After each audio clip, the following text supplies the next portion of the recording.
Be in January, because we don't have a backlog. We move the docket very efficiently and effectively. Court start at 9 o'clock. 9 o'clock means 9 o'clock. We have organized the calendar to have similar cases of similar nature. That's why we can move the docket so efficiently and effectively. Similar cases are docketed in the same way. And we give an opportunity for attorneys to talk with their clients and work out any plea settlement agreements. We start court at 9, so we give notices to be there at 8:30 before the people can come and talk to their clients and talk to their attorneys.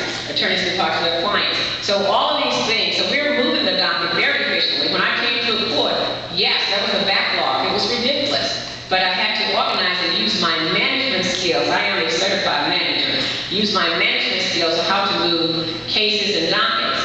And yes, you have to be able to have those skills, and I have those skills, and there is no backlog in Division B. There's none whatsoever. And when you are efficient, you can have a vacation. You're required to have a vacation. You need that. It causes you to have stability and sanity.